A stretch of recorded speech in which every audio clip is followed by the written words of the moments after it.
Di tahun 2021 ada beberapa buku yang sangat meninggalkan kesan buat aku, dan bahkan ada banyak banget buku yang aku kasih rating 5 bintang.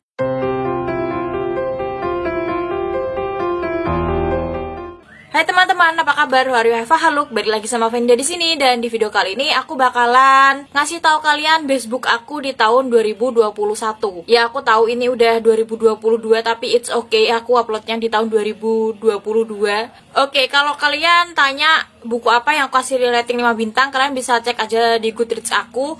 Soalnya ada lebih dari 5 buku yang aku kasih rating 5 bintang. Nah, tapi di video kali ini aku bakalan kasih tahu kalian buku yang masuk jajaran best book, karena buku-buku ini tuh meninggalkan kesan yang sangat mendalam di aku, walaupun mungkin buku ini enggak aku kasih rating 5 bintang.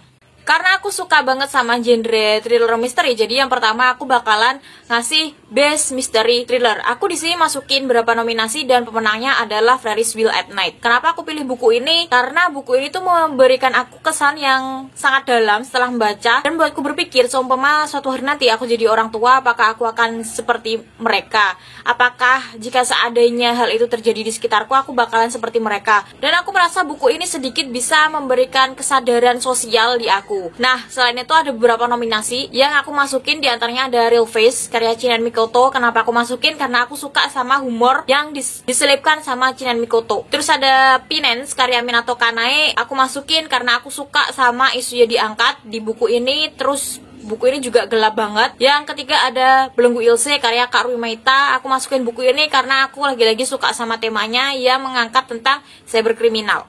Di list yang kedua ada Best Psychological Thriller. Di tahun ini aku nggak begitu banyak baca buku psychological thriller. Aku masukin 3 nominasi dan pemenangnya adalah Rumah Lebah karya Kak Rui Maita. Buku ini tuh ngangkat isu kepribadian ganda, dan buku ini ceritanya tuh kompleks dan kepribadiannya tuh nggak cuma satu. Dan aku suka sama cara Kak Rui Maita menceritakan gimana kepribadian itu tuh bergonta-ganti satu sama lain, dan gimana misteri yang terjadi di sana.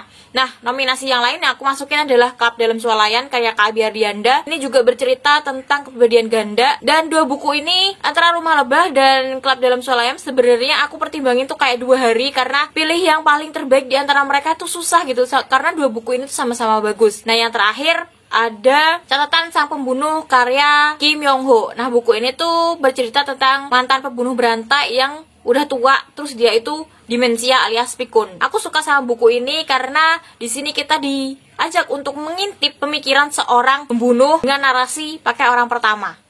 Oke, lanjut di Best Investigation Book. Ada beberapa buku investigasi yang aku baca di tahun ini dan lumayan banyak. Nah, tapi nggak semuanya aku masukin ke dalam nominasi ini. Cuma ada 4 nominasi dan pemenangnya adalah Kesetiaan Mr. X karya Keigo Higashino. Kenapa? Aku suka dengan cara Yukawa menginvestigasi kasus-kasusnya di dalam Kesetiaan Mr. X, dan alasan kenapa si pembunuhnya melakukan kejahatan itu tuh juga buat aku bersimpati gitu sama pelakunya sekaligus sedih. Nah, nominasi lain yang pertama ada Rencana Besar karya Kasugaida. Aku masukin karena aku suka banget cara Makarim berinvestigasi di novel ini. Yang kedua ada Melis karya Keigo Higashino, dan yang ketiga ada Salvation of a Sign karya Keigo Higashino lagi.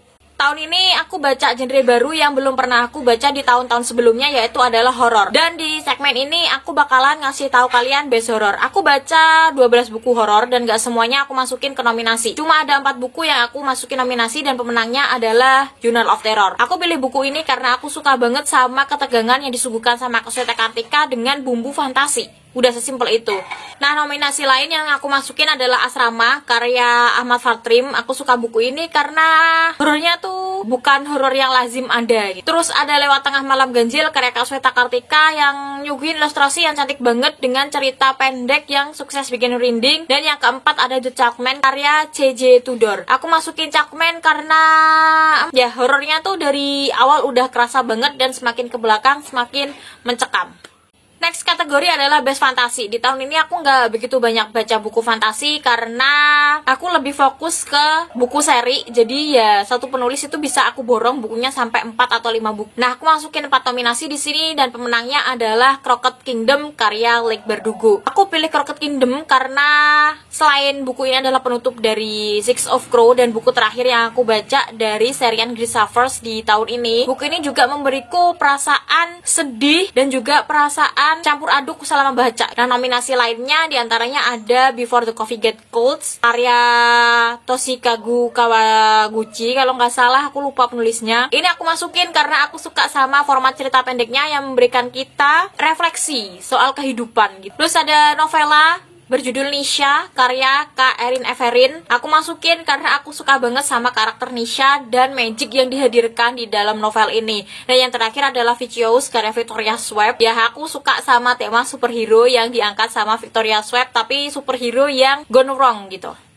Next kategori adalah Best Romance. Di tahun ini aku nggak seberapa banyak baca genre ini, soalnya aku lebih fokus ke misteri thriller dan juga horor. Aku masukin 4 nominasi di sini dan pemenangnya adalah Heavenly, karya Kak Priska Primasari. Aku milih buku ini karena dia punya genre fantasi romance dan dia juga ada unsur-unsur magical realism. Terus aku suka sama kisah distopia yang dihadirkan di dalam novel ini. Terus kebucinan antara Hades dan Persephone itu serius bikin aku merasa jomblo. Nah, nominasi yang lain ada Kudasai, karya Brian Krishna. Aku masukin selain karena buku ini adalah salah satu buku awal yang aku baca di tahun 2022.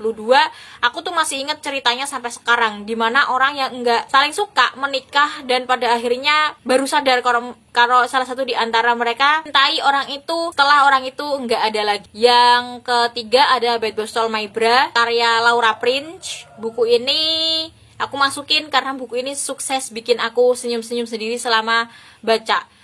Oke, The Last One, Most Read Author. Ada beberapa author yang bukunya aku baca lebih dari 2 dalam satu waktu.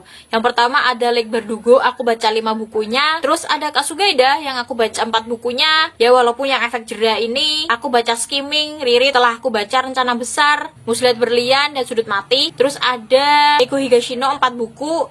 Ada Rootware 3 buku. Kak Sweta Kartika 3 buku, Lexiksu 3 buku dimana aku maraton yang Jangan Diklik series. Terus ada Kak Rui Maita 3 buku. Oke, sampai sini aja dan kasih tak aku best book versi kalian di kolom komentar. The last, jangan lupa untuk klik tombol subscribe ya dan klik lonceng notifikasinya biar kalian tahu kalau aku upload video baru dan aku nggak sabar buat ketemu kalian lagi. Kita ketemu di video yang lainnya. Bye bye.